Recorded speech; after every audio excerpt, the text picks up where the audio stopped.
जय श्री कृष्ण। स्वागत है आपका सारथी त्रिशला के साथ। कैसे हैं आप लोग? कैसे हैं घर में सब? जरूर बताइएगा। हमारे जीवन में कई बार ऐसी समस्याएं होती हैं जिनका कोई समाधान नहीं होता। हम बहुत लोगों को कुंडली दिखाते हैं, कोई उसमें पितृदोष, कोई कुल दोष, कोई कभी काल सर्प दोष, कोई ग्रहण दोष, कोई चांडाल योग, जाने क्या क्या तरह की चीजें कुंडली में हमें निकाल कर बता देते हैं। उपाय भी करते हैं, पर उससे हमारे जीवन पर कोई असर नहीं आता, या कुछ दिन ठीक रहता है, फिर उसके बाद वही चीजें रिपीट होने लगती हैं। ऐसी कंडीशन में हमें क्या करना चाहिए और ऐसी कंडीशन होती क्यों है? चलिए आज ज्योतिष के माध्यम से आपको कुछ चीजें समझाने की कोशिश करती हूँ, लेकिन उससे पहले आपको ये बता देती हूँ कि मैं कौन हूँ। मैं आपके एस्ट्रोलॉजर हूँ, वास्तुशास्त्री हूँ, चेहरा भी पढ़ती हूँ, आवाज भी पढ़ती हूँ और हाथों की लकीरें भी पढ़ लेती हूँ। चूंकि आपकी सारथी हूं, इसलिए आपको जीवन का सार देने चली आती हूँ। जब बात हो रही है आपके जीवन की और आपके जीवन से जुड़ी हुई चीजों की, तो हम भी बात करेंगे आज आपसे आपके जीवन की समस्याओं की। हमें ये घर मिला, ये परिवार मिला, परिवार के लोग मिले, परिवार के सदस्य मिले, परंतु क्या आपने कभी सोचा है कि आपके जीवन की कुंडली में भी शायद कुछ चीजें ऐसी हैं जो आपके पिछले जन्म से जुड़ी हैं? चलिए जुड़ी हैं, हम अज्ञानी हैं। मैं भी एक बार को भूल जाती हूँ कि मैं एक एस्ट्रोलॉजर हूँ, मुझे पिछला जन्म पढ़ना आता है, मुझे पास्ट लाइफ थेरेपी करना आता है, मैं भी भूल जाती हूँ। एक ब्लैंक इंसान की तरह मैं आज आपको बोलती हूँ कि ठीक है, जुड़ा है, अब इसका समाधान क्या? कौन है जो हमारे पिछले जन्मों को या पिछले जन्म के कर्मों को हमारे जीवन से मुक्त कर देगा?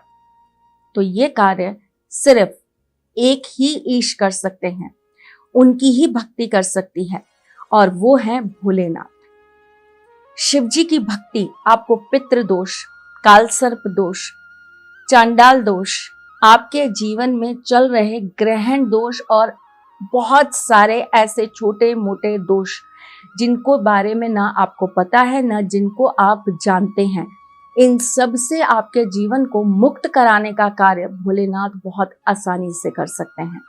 तो आज आपको एक सरल उपाय बताती हूँ जिससे आपके जीवन की ये सारी की सारी समस्याओं का अंत हो जाएगा और भोलेनाथ से आपको आशीर्वाद स्वरूप आपके जीवन की सही राह मिलेगी। आपकी तकलीफें कोई भी हो, चाहे वो आपकी मैरिज लाइफ की हो, मैरिज ना होने की हो, चाहे जॉब से रिलेटेड हो, चाहे प्रोफेशन से रिलेटेड हो, चाहे बिजनेस से रिलेटेड हो, चाहे कोर्ट कचहरी मुकदमा हो, मुझे नहीं पता, क्योंकि जीवन है तो समस्याएं हजारों हैं। समस्या का समाधान बस एक है, जिसे हम कहते हैं राम बाण उपाय। तो चलिए जी, आज आपको ये राम बाण उपाय बता देती हूँ। आपको ये क्रिया 11 सोमवार करनी है। पहले सोमवार को आपको शिव जी के मंदिर में जाना है। आपको सर्वप्रथम कच्चे दूध से अभिषेक करना है और उसके बाद सादे जल से उनके शिवलिंग को बहुत अच्छी से आपको साफ कर देना है। उसके बाद आपको वहां पर चंदन का लेप करना है और आपको वहां पर बैठकर एक माला ओम नमः शिवाय का जाप करना है। उसी सोमवार को आपको शाम को जाकर उसी शिवालय में यानी कि उसी शिवलिंग के पास में एक घी का दीपक जला देना है और फिर आपको बैठकर एक माला ओम नमः शिवाय का जाप करना है और आरती करनी है। यह आपके पहले सोमवार की क्रिया समाप्त हो गई। अब आपको दूसरे सोमवार पे क्या करना है? आपको वहां पर काले तिल, ये आपकी सामर्थ्य के अनुसार है, आप कितने ले जा सकते हैं, 250 ग्राम ले जाइए, 500 ग्राम ले जाइए, 1 किलो ले जाइए, आप जितने ले जा सकते हैं ले जाइए। आपको वहां पर काले तिल ले जाने हैं और साथ में चावल ले जाने हैं। ये भी आपको अपनी सामर्थ्य के अनुसार ले जाने हैं। दोनों को अलग अलग पैकेट में रखिएगा और आपको शिव जी को उन्हें टच करके, छुआ के, आपको उस मंदिर में पुजारी जी के हाथ में दे देना है। ऐसा आपको दूसरे सोमवार भी करना है। अब आगे की क्रिया समझिएगा। अब आपको क्या करना है? आपको तीसरे सोमवार को जाकर पहले वाले सोमवार की तरह ही वहां पर पूजा करनी है और तीसरे सोमवार से कंटिन्यूअसली आपको अगले 11 सोमवार तक यही क्रिया को दोहराना है। यानी कि शिव जी के ऊपर पहले आपको कच्चा दूध चढ़ाना है, फिर उसके बाद आपको जल से अभिषेक करना है, फिर चंदन लगाना है, फिर शाम को जाकर आपको दिया प्रज्वलित करना है। अगर आप बीच में पीरियड्स में हो जाते हैं तो वो सप्ताह आप छोड़ दीजिए और नेक्स्ट सप्ताह को वापस से काउंट करना चालू करिए। कैसे? जैसे आपने 3 सप्ताह किया, चौथे सप्ताह आप नहीं कर पाए, तो अब उसके बाद जो सप्ताह आप करेंगे उसे हम चौथे में ही काउंट करेंगे। क्लियर? आपको मेरे ख्याल से कोई अब दिक्कत नहीं होने वाली, आपको स्पष्ट समझ में आ गया होगा। फिर भी कुछ रह गया हो तो कमेंट में छोड़ दीजिएगा, मैं आपको बता दूंगी। चलिए जी, अब आपको एक और विशेष चीज बताती हूँ। जब आपके ये 11 सोमवार पूरे हो जाए तब आप कुछ सफेद वस्तु जैसे कि चावल हो गए, जैसे कि दूध हो गया, जैसे कि चीनी हो गई, अपनी श्रद्धा अनुसार ले जाकर उसी मंदिर के पुजारी को आप अपने हाथ से भेंट कर दीजिएगा और साथ में थोड़ी सी दक्षिणा दे दीजिएगा।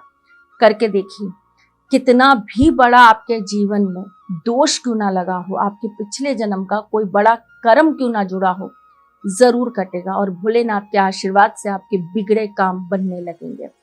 वो अपने भक्तों पर असीम कृपा रखते हैं, वो बहुत भोले हैं, एक लोटे जल से प्रसन्न हो जाते हैं। और अगर आप इस श्रद्धा भाव के साथ 11 हफ्ते भोलेनाथ की सेवा करेंगे तो आपको उसका फल जरूर प्राप्त होगा।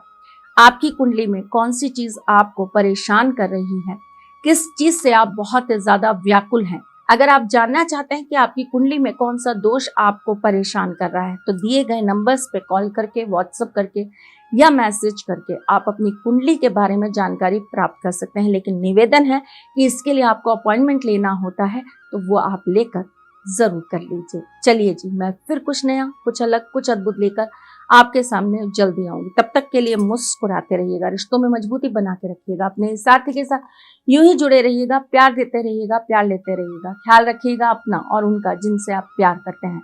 मैं जल्द आपसे मिलने आऊंगी, तब तक के लिए जय श्री कृष्ण। सारथी मां त्रिशला ज्योतिष के क्षेत्र में विश्व विख्यात नाम है।